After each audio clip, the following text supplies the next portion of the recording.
Welcome back to Blog Access 101. I'm your host, Young Abachi. Remember to subscribe to our YouTube, Apple Podcasts, and Spotify by searching Blog Access 101.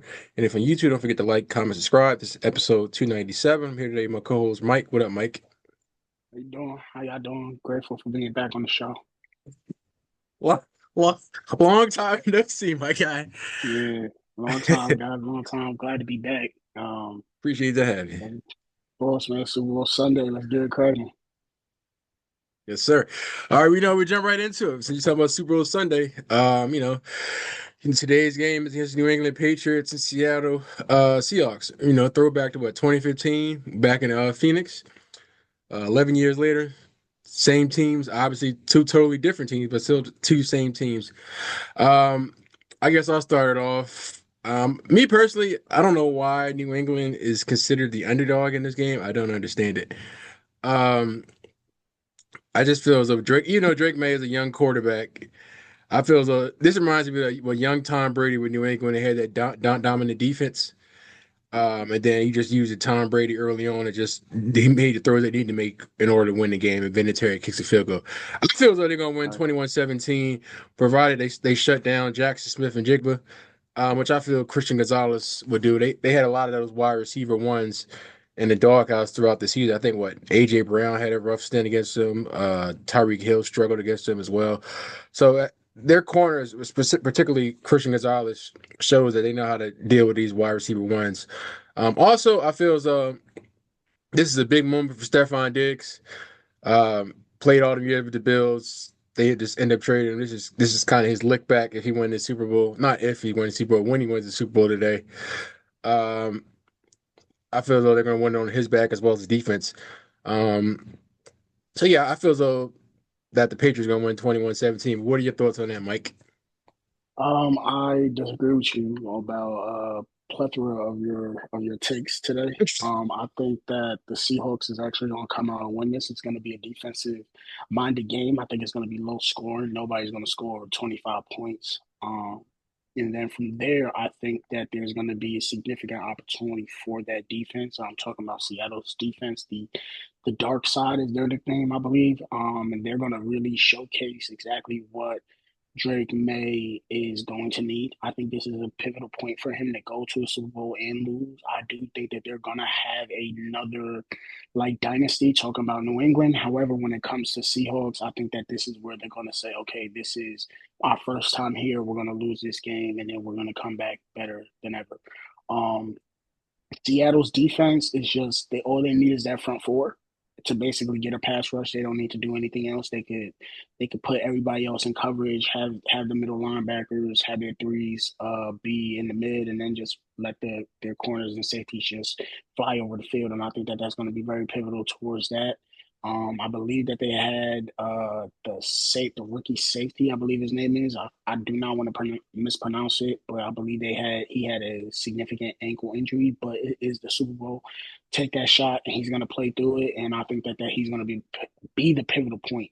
The running game is going to be significant, and I believe that the Seattle Seahawks running game is better than the New England Patriots running game. In regards to Stephon Diggs, as much as he is a great story, he first of all he made the playoffs before when he was in Minnesota before he got to the Bills. Don't forget the miracle catch that he had in Minnesota against the Saints back in the day. I just want to let that be known before you say what you got to say. I just want to let that be known that he did make it to the playoffs with Minnesota before he went to the Bills and he started choking alongside Josh Allen. As you can see, Buffalo still doing that, and they haven't. Um, Regardless, I think that Seattle Seahawks have more weapons than a lot of people forget. As much as even if you tell me that Christian Gonzalez is going to lock down JXN, they still have a triple crown winner in Cooper Cup that everybody seems to forget about. Like he's not that guy. And I think that he's going to be a pivotal point in the game. Just along the lines of, as a great example, when Cooper Cup was a Triple Crown winner and he was still in LA and they brought Odell in and he was playing alongside him in the Super Bowl, I think that Cooper Cup is going to have a great game like that, minus the injury, of course. I think that he's going to have over 100 plus yards and he's going to really take away that defense, considering the fact that everybody's going to be focused on JXN. That's your parlay lock? I cannot Oh, technically my gamble, bad. so yeah. My bad. um, but no, I mean you brought up a great point dealing with Cooper Cup. Obviously that's another. They definitely have two solid wide receivers. But the only thing is, even though we all remember how great of a player that Cooper Cup was with the Rams, I feel as though like we all can agree that those days are long behind. Can he still be productive? Yeah, but big game from Cooper Cup, I don't see that. I mean, I got mixed feelings about Cooper Cup, obviously, as you I probably can bet tell you from the did. hoodie. Uh, Mike, I love how you pointed out the whole Cup paying second fiddle to JSN now. It makes me think of the Drake and the Soldier Boy interview where Drake, when he was like Drake, because they stole our whole flow, they stole our whole idea. That concept came from us. Now Coop gets to be Odell, and Odell was cooking in that Super Bowl that we had him. So something like that could happen. I don't think it will, just based off how they played all year. I saw them at least four different times the Seahawks played this year, and they seem to just force the ball to JSN. Like they could give it the Cup more, but they just don't. Ready to do. Changing that now. I mean, if it was a master plan to do that, save them for the Super Bowl, then good for them. But I would take the Patriots to win this one. Obviously, two high octane defenses. I don't think that the Seahawks offense was much outside of JSN. Earlier in the year, they had the two receiver attack. AJ Barner at tight end was doing really well. And they had two running backs. They don't have two running backs anymore with Charbonnet going down. Never was that high on Kenneth Walker anyway, myself, even though I know he's much more talented than I feel. Um, so now I think the Patriots have the better running game with Travion and Ramondre. They I'm use not too high on Travion right today. Ramondre. Huh? I said if they use Travion right today. And they almost never do, but he still like gets off when he needs to get off. Um, no, I'm not too high on Ramondre either, but same thing with the Patriots wide receivers. They have Stephon Diggs. He's been cooking. Booty can make a play when you're throwing the ball. They got guys the same way that Seattle has guys that can make plays, and they just don't throw it to them. These two teams kind of have been functioning on the same type of wavelength all year, and I just think that the edge is going to go to the Patriots with the better quarterback, even though he's younger and less experienced, and then they have the better coaching staff. As good as Mike McDonald's have been, um, Josh McDaniels not new to this, very true to this. Mike Vrabel, obviously long history as a player and has been nothing but a good coach. I think that's what's going to take them over the edge today. Put it Um, I, I'm sorry. 27-21. I'm sorry to interrupt, but you guys both said great things in your point. One thing that I forgot to say was both of your topics, including myself, we all forgot to say this, but the biggest thing is if you're saying that they have similar defenses and you think that their offense is going to be the standing point, I will highly disagree with both of you guys. I think that the standing point is going to be their special teams, in which case Seattle does have a better special teams than New England. Nobody on that team is going to be able to stop that. Another thing I would like to add is that as much as Drake May has so much potential, and as much as I think that he is a great quarterback in this league, he has not played the best teams this year.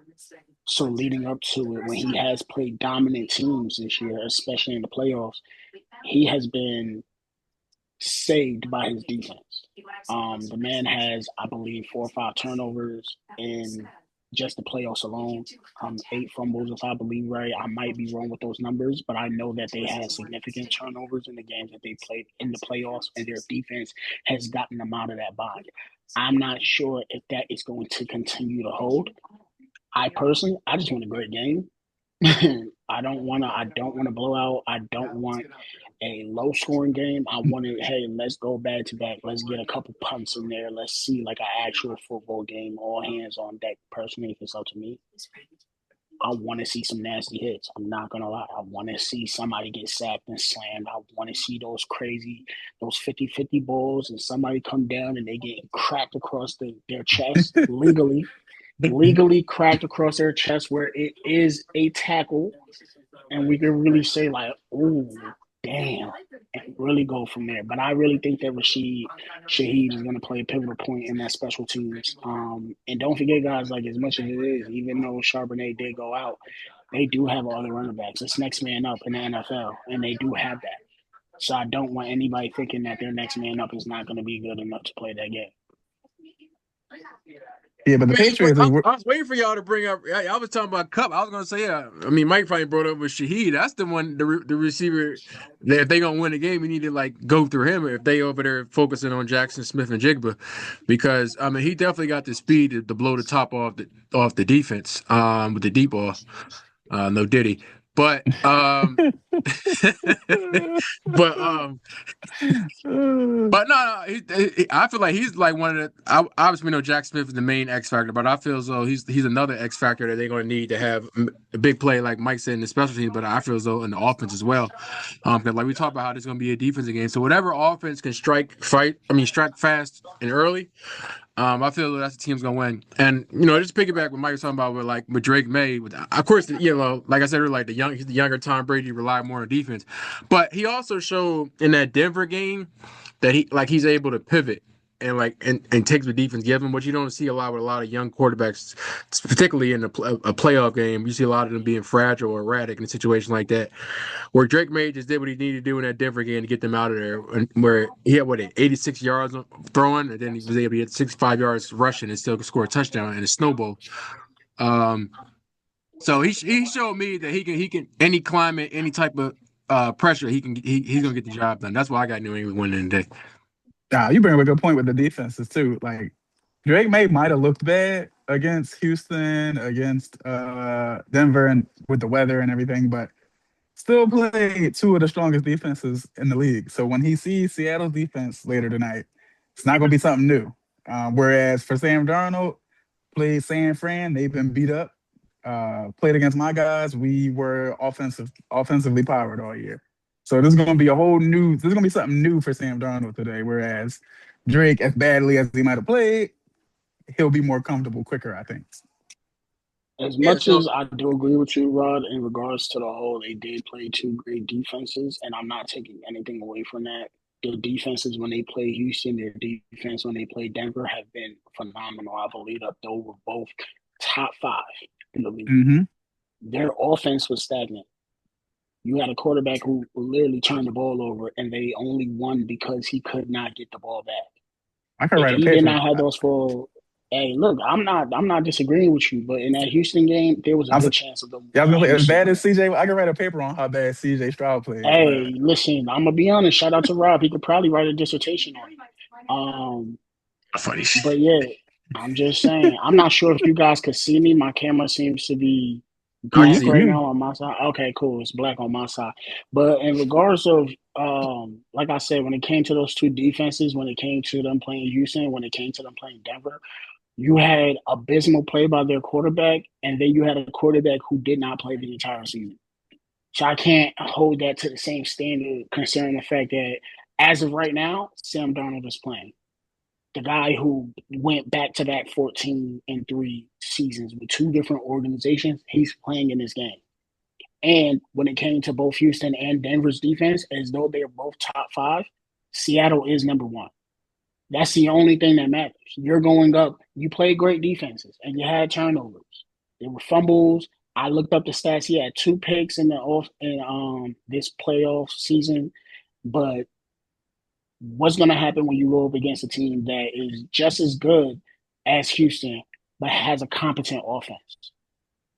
It's just as good as Denver's offense.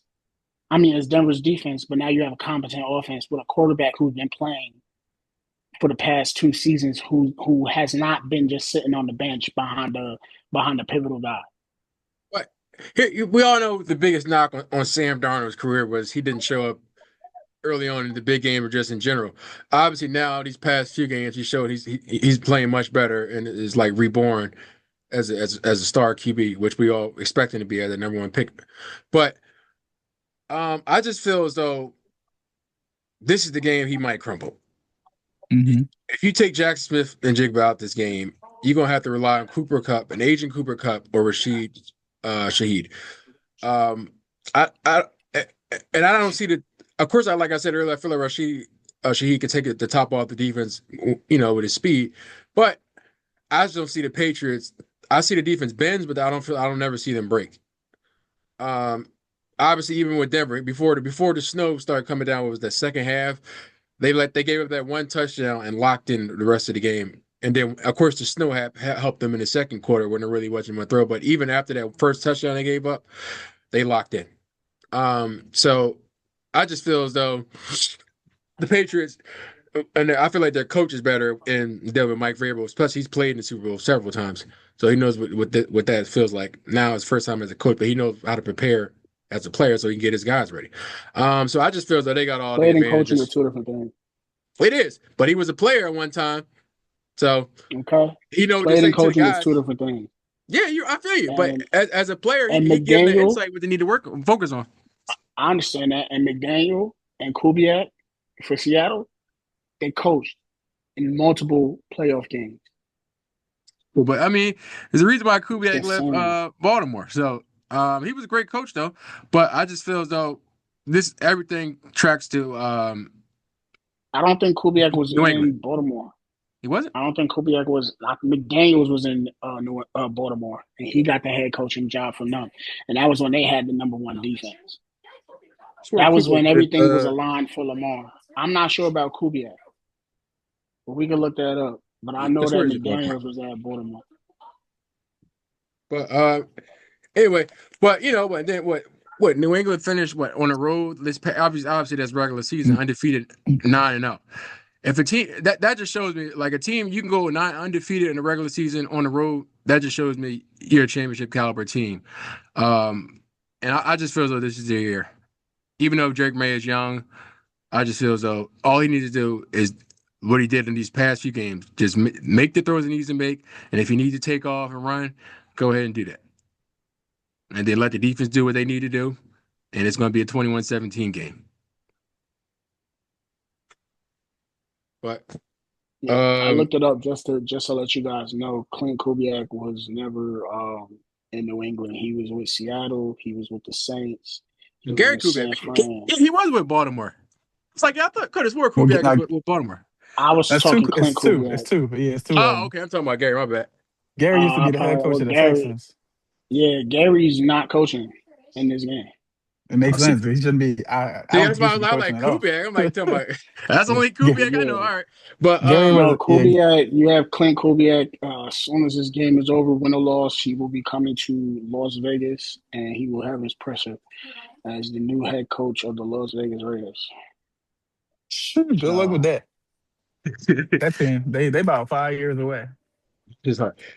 But I think that that's a great pivotal point. Hold on. I'm not. Let me. I live in the state of Vegas. You know what I'm saying? I just this your I unofficial will. squad. Don't ever say that again. Um, don't ever say that again. But what I will say is this: like, I think that that's a great move. You know, you have the number one pick. You have a quarterback. You have a coach who came from Seattle, who came from New Orleans, who came from San Fran. In which case, you really got to see how people perform, how things go. And I think that you get in. Everybody knows that more than likely they're going to pick up Freddie Mendoza with the number one overall pick. Why would you not get a young quarterback, young offensive minded coach who has showed that he could really progress and develop quarterbacks? Why would you not get that to pair with a Heisman Trophy winner to come in with the number one overall pick? You have to develop him. You don't need a situation where, especially with the Raiders and their trade and their record, you don't need to have Jamarcus Russell type of situation again. So you will want that. So regardless, I think that he's really gonna show out and showcase because what's better than when you go to your presser as a Super Bowl winning coach? You're coming in with a Super Bowl with some jewelry on your hand. I I love think the that always looks confidence. good. He's definitely going to that presser as the runner up though. I would disagree personally, but to each their own. Let's just jump to the next topic. Dealing with the Bill Belichick and Robert Kraft Hall of Fame snub. I don't obviously, they're both two great. Obviously, Bill Belichick was a great head coach, and Robert Kraft is a great owner. But early on, I think it's like a couple owners took like a few selections until they got selected. Because typically, you want to have those players in the first. But to me personally, I feel as though like one of the things I was shocked about was like was it Torry Holt getting the snub? Don't you trying to trigger me on the Lord's Day? No, I'm not trying to trigger, but he had like eight straight, like eight seasons, like over 1,000 yards. I think he was what 10th or 13th in receptions. I think maybe 10th in yards. Yeah. And And I he's got a ring. He should Yeah, be in the of Hall of course the Fame. championship. My bad. I forgot that, y'all Rams fans hold on to y'all rings. But Hmm. but and also like, he's I would say one of the greatest wide receivers. Obviously he doesn't get talked about enough because you got receivers like a Jerry Rice, T.O., Randy Moss. But Torry Holt held his own, particularly when you have another dynamic wide receiver on the other side of you and Isaac Bruce. So me personally, I feel as though that was one of the biggest snubs more than the Bill Belichick and a Robert Kraft. I'll let one of y'all take over with y'all Uh, thoughts on it before I continue with so that. I definitely agree. Torrey not making it is I can argue that Torrey not making it is crazier than Bill not making it.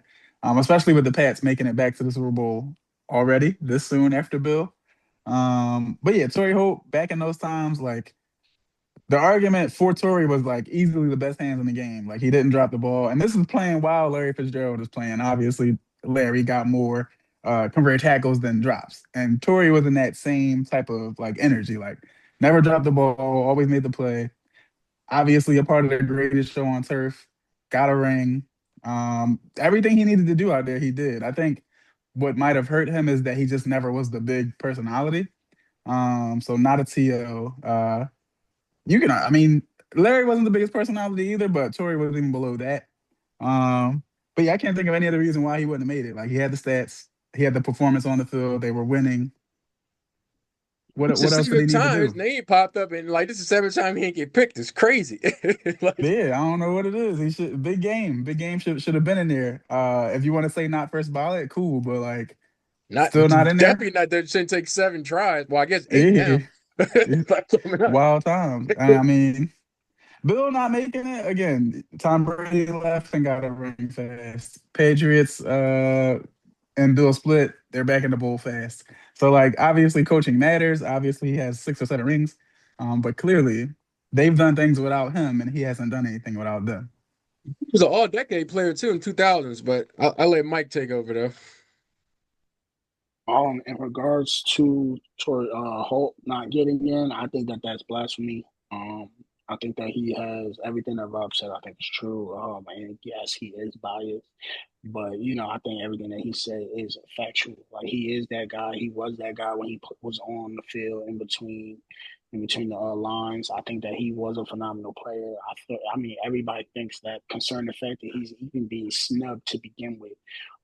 That means that you did something right in your career in order for you to even get to that point where you're even being considered. So shout out to him. I think that it just comes with having that perseverance and just keeping your head held high until that moment comes for you to really showcase it and get that bust that you and everybody knows that you should deserve at some point.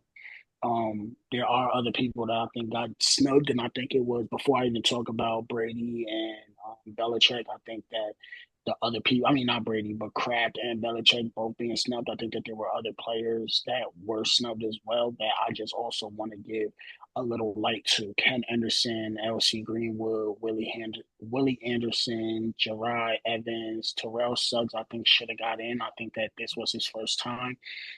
He will get in before his seventh bidding, unfortunately, compared to Torrey Holt.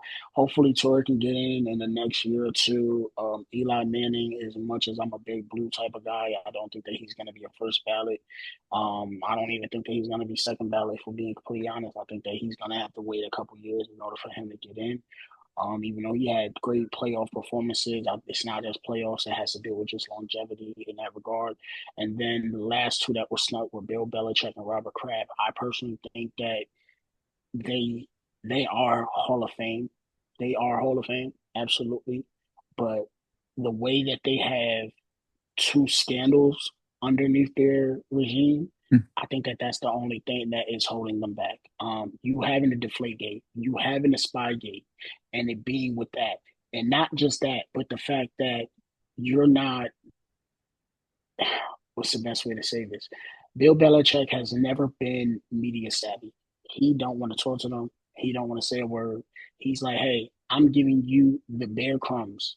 I don't even want to give you crumbs. I want to give you the bare crumbs. The shit that's swept up, put in the trash that I just can't get on my dustpan. He wants to give him that. He's never been somebody who wants to talk to the media. And I think that including the two scandals that he has in his regime while he was with the New England Patriots, I think that is what's holding him back. And if we can also call a spade, the people who voted for him, or the people that vote for you to get in, were the people that he kept beating.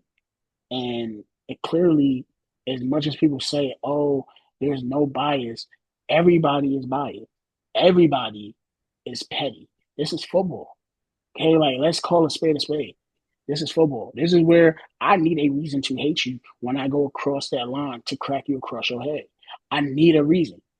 I'm getting paid to do it. That's all fine and dandy, but I need a reason when I do this. And I think that came back to bite him alongside the media avenue. You know, the media, you not being available. You saw that when it came to Terrell Owens and how he came about, how he did his thing. So I'm not really surprised along the lines of how, when it came to Bill Belichick specifically, why that was detrimental. I mean, between you not talking to the media, we obviously see that can hold you back from being inducted into the Hall of Fame. To now you having two scandals in your hoodie, quote unquote, because you know that's what he wore. I could see that also being something that's going to hold you from the Hall of Fame as well. When it comes to Robert Kraft, he's been phenomenal. Dude took a team that was a 1-15, that was a no leaguer, traded a first round pick to get Bill Belichick when he signed for the head coach of the Jets, to now go and take that guy and bring him and let him give all the reins. But when you give all the reins and you stay out of it, it leads to you being held accountable as well when those scandals came about. So I think that's what's holding both of those phenomenal Hall of Fame in my book. In my book, I think that they're Hall of Fame because I was raised and it was drilled into my head by a certain somebody on his phone, cheat or repeat, not throwing no names out there. I'm really hungry for some hibachi right now. But somebody I know, he said, you know, if you ain't cheating, you ain't trying. Just saying. That's all I'm saying. If you ain't cheating, you ain't trying. I don't know who said that. I'm really hungry for some hibachi. I have a taste for it though. I really do. Give me some rice, some chicken, some stir fried veggies. Yo, give me that sauce and we good. However, in my opinion, stop it. You know, like, hey, I don't care. Hey, all right, we all know that you cheating. Okay, cool. You know what I'm gonna do? I don't care if I jump over the line. I don't care if we get into a fight. I'm gonna go across Tom Brady's knee. Let's see you bring your back up in and have the same type of game. If you finding out that they're cheating, that's what I would do. It's not hard for me when it comes to this football aspect. I want to see how you're going to play Bill Belichick when you don't have your quarterback at the reins. But that's what happened with Sean Payton, and that's how you got the bounty gate. All I'm saying is that there's a lot of things that's Mhm. going on in this NFL league, in which case, you know, things are going to be seen, some things are going to be brought to light, some things aren't. And when you are consistently winning, people are going to hate you. There's a reason why they're the dynasty. There's a reason why. There's a reason why Tom Brady is considered the GOAT. There's a reason why Bill Belichick is considered the GOAT. You're not the GOAT when you lose. You're the GOAT when you win. And when you win, you're going to have haters. And I think that's one of the main reasons why neither one of them were first. I'm drawing the mind blank right here, but that's the reason why they weren't first ballot. There we go. They weren't first ballot Hall of Famer. That's my Mm. TED talk. NFL done had a lot of gates, man. I tell you. What the heaven? Oh, wow. But but yeah, you know, I guess the player, if I had to take someone off or you get Torry Holt or Terrell Suggs, it'd probably be Vinatieri. I mean, he was a hell of a kicker and he won a majority of those Super Bowls for the Patriots. Um, but yeah, to have Suggs, and I think he had like the most tackles for a loss ever in the history of NFL with 202. Yeah, have a player like that that didn't make the Hall of Fame is crazy. But even more crazy is Torry Holt because you're still dominant like that with all pro first team, then second team, and then like I said earlier, the all decade team. Then like what 10th in receptions and 12th in was it receptions? No, 10th in reception, like 12th in yards. And it's just like to have a dynamic wide receiver, like I said earlier, with Isaac Bruce on one side, you got Kurt Warner, of course, that's throwing you the ball. Then you got another superstar running back in Marshall Faulk, and you're still able to have a great career like that on a team like that. You were kind Aren't of they fighting known against as the your own greatest? teammates, huh? Aren't they known as the greatest show on turf? Wasn't Yeah, that so them? it's like Hmm. the fact you're still able to dominate like that with an offense like that, and you on your now going on eighth try, it's kind of like disheartening. I'm gonna play devil's advocate for that. You know, Mhm. like compare him to the other wide receivers in the past couple years that have been inducted. You know, would you say who was inducted? Larry was the only one. Would you say Larry's better than Terry Holt? Say he's better, but here's the thing with Larry. I mean, you had Anquan Bolden Yes or second year. no? Yeah, Yes or I no? say he's better, but I feel as though Okay. it should have been No, two. no, no. I'm proving the point. I'm proving the point. So you're I know. saying Larry, right? Yeah. Rod. No, I used to say Tory Holt back in the day, so I'm not changing the answer. Okay, so you're saying that Torry's better than Larry? Yeah, and they in the same type of like the big thing that stuck out. That's a yes or no. Oh Yes yeah, or no. Tory. Yeah, better than Larry. Both had great best hands in the league, both at the time. Okay. Who People was raise inducted Larry last because year? of all Wasn't them touchdowns he got. what about wasn't it last year? Who was it last year? Wasn't Andre last year? Was it Andre Johnson? Because Tory Holt No, is they wasn't. Sterling. No, it was no. Last year was Sterling Sharp. Do you think Torrey was better than Sterling Sharp? Taking him yes, over Sterling Sharp. No disrespect to yes. Sterling Sharp, but I'm taking him over him. And Sterling had a Okay. shorter Do you career think that too. Torrey Holt was I mean, he was no? yes, he That's due got to injured, injury. but yeah, but I mean that's That's due part to of the game. injury. So I guess Yeah, like no, no, you no. know, It is part of the game. No, no, no. It absolutely is part of the game. But when Torrey played and when Sharp played, I believe that they played in two eras. different Yeah, eras. yeah. You know what I'm saying? Hmm. Like Torrey played when the air raid was really getting in. Sharp was putting up numbers when it was a run game only. You might get 3 catches the entire game. You know, so I think that that's why he got in. And on top of that, Sharp waited a while. He wasn't first ballot, and then in 2024, you had Devin Hester and you had Andre Johnson. I'm taking him over both of them. Andre Andre Johnson is the And I perfect love Andre Johnson, but person I'm to taking bring him up. over both of them. Tory Holt is he clears Andre Johnson I mean like Hester. something I don't even look crazy. at He Hester was wide wait. receiver. I look at him as a return specialist for real. For real, if we being honest. Absolutely, I'm not mad at Yeah, that. yeah, yeah. So you would say Torrey Hall is better than Yeah, I'll take it. than Because back okay. then, Yeah, because here's the thing: way better than Andre Johnson. if you put Andre Johnson with the Rams, is he's putting those same numbers up on the other side of Isaac Bruce? I don't think so. If you put Torrey Holt over there in Houston, where there's really no other competition, his numbers is going to be massively improved than what they were before through his career with the Rams, I'm not because he's the I'm guy. not debating I'm not debating any of this. I'm just trying to say, like in the past couple years, you also had dominant wide receivers. In my personal opinion, I wasn't able to see Torrey Holt, so I can only go for the stats. I can, excuse me, when I think about the greatest show on turf, I'm not thinking about Torrey Holt at all. Respectfully, he's phenomenal, but I'm not thinking about him. If you was to say, "Hey, what's the greatest show on turf?" Who's the first player that you think of, Rob? For me, from my era, Randy Moss. The greatest show on turf. Like our specific team, well, the Rams specific team. Yeah, the team that literally has that slogan, that name. Are you thinking Torrey Hall or are you thinking a running back? Marshall Faulk first All right, before anybody. Rod, Rod. Oh, Let's. I was thinking the whole time. If I wasn't biased, I probably think the quarterback first, Kurt Warner. You would think Kurt Warner. Thank you. So Yeah, then, who else would you think yeah. if you wasn't? But now you are biased. Are you saying? I mean, granted, we're talking about Torrey Hall, but in a grand scheme of things, is Torrey Hall the first person that you're naming when you say the greatest show on turf? Me with my bias, yes, for sure, because that's my favorite That's player. what you're saying. Yeah, because I Okay. I early respect that. If on, you're saying that that's your favorite player, I respect that because I yeah. know for a fact the normal person. I'm not going. Let me not say for a fact, but more than likely, they're thinking Court Warner, Marshall Faulk, maybe Bruce before Torrey, maybe. But I can tell you right now, they're thinking about the quarterback and the running back before they think about the wide receiver. You More can than make likely. a. Can I as a fan, because you clearly have it all right now, can you agree with that assessment? Oh yeah, you can bring those three up first, but when you talk about that Okay. whole team, Torrey Holt is the fourth, and Well, look, nobody we're else not might not talking think of about the anybody else. you saying he's the fourth. So there's three Yeah, more before him. yeah, you're right. But then when you Okay, ask, cool. So but just think about it. Just think about what I'm saying though. The players that I just named, you had Larry Fitz, he was number one on the team. mhm. Literally number one. You knew where the ball was going.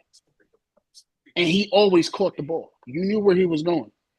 Andre Johnson, he was number one. Multiple quarterbacks, he was still number one. You knew where the ball was going. He was still putting up those numbers. You But, know, but Devin those two players, Hester, they had they no threw the running ball back though. away. That's they it was That's just not literally just them. Larry. I can't speak on Larry because I I can't. mean, you I had don't recall that Arian off the top. Foster, But but he was Arian injury Foster, prone. boy, you better. I mean, I'm about to say, I you mean, yeah, better put some but on I'm that. like, he's injury prone, so he was like back then, he was the Saquon in that era where he like, when he healthy, he gonna go crazy. But the issue is, when was he actually healthy? That's a great question, and I'm not going to debate that aspect of it. But then, in my opinion, just debating it, I think it showcased even better for Andre Johnson because you knew whether or not that man was healthy or not. You knew who was getting the ball first, and you knew he was coming away with that. So you had somebody who was slated as the third option, and I'm only going off of what Rod said because he was number 4 on that list. So if you take away the quarterback, that means that Marshall is getting the ball first, and then Bruce is getting the ball second, and then Torrey Holt is getting the bird third, getting the ball third. Excuse me. With that being said, every wideout prior to that were all number ones for a significant amount of time. And I'm only saying that just to play devil's advocate. I don't have no dog in this fight, Rod. That's your fair play. I love it for you, man. I have no dog in this fight. However, I'm just doing it for the avenue of playing devil's advocate. That's it. It's kind of like we talk about it, just like sneaking in more of this dominance because it's like you had to fight to get the ball. Bro, like Larry, he's getting the ball about what 12, at least 12, 13 times thrown his way. Or then you got Andre Johnson getting the ball, damn near every other time because you don't know when Arian No, Foster you gonna be can't say playing. that. Can't But I'm say saying that. you can't because it's like he was like the guy on the team, and then it's like, but Torrey Holt, you was still able to finish top 10 in reception, and then 13, I think, in receiving yards, and you had to fight for the ball with arguably one of the best running backs of all time, and then another wide receiver that's probably in the top 10 or 15 as well, depending on who you ask. And then your I'm number is not still mad like at that. that. It's crazy. Yeah, I'm not mad at that aspect of it at all. But then I could always say that yeah, they had to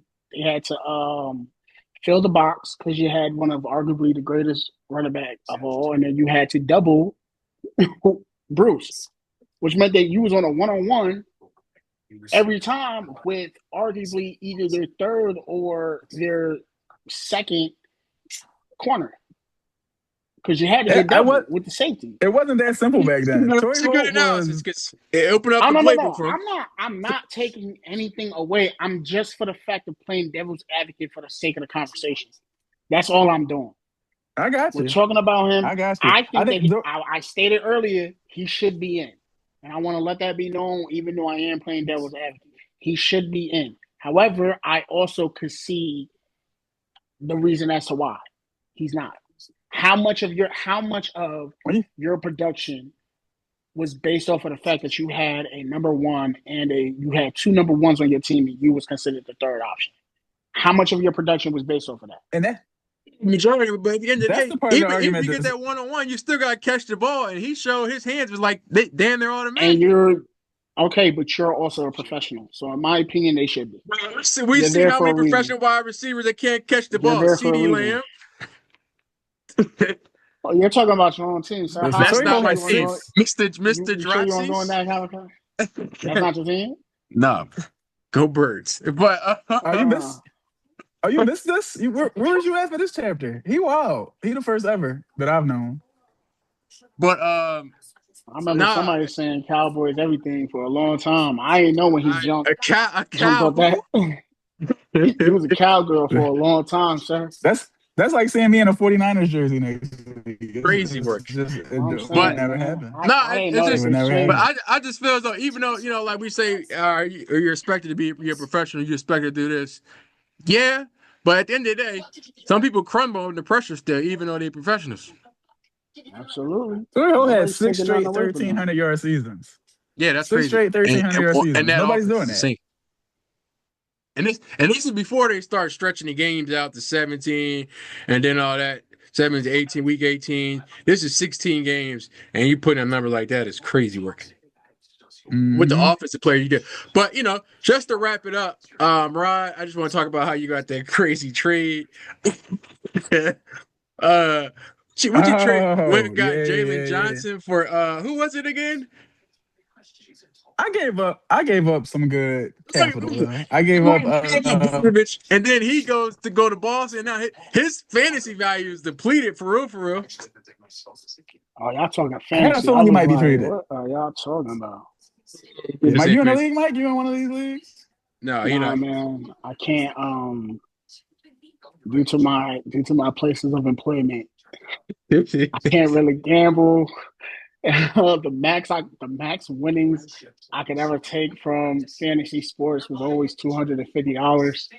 So it's just things, parts of life that make me happy. That you just gotta buy it out and just say, you know what, you got it. You just accept All right, it. we got one. It's funny because we got one who can't do anything with basketball, but he could do football. But you can't do nothing. Yeah. Do we freeze? We froze. Nah, I'm still here, man. But Yeah, I'm Paulo just too. Well, Rod, you kind of shot yourself in the foot with that one. You could have traded me Paulo. I needed Paulo. Yeah, I got Paulo and Vooch and Drew Holiday for Reed Shepard, which he just was the throw-in. Mark Williams, but I really wanted Jalen Johnson. So Yeah. You gave him a lot to get Jalen Johnson. Let's see if it pays off for you. I saw you drop down the 4 seed. I said, "Oh, desperation is a stinking cologne for this guy." oh yeah, no, we good. We good.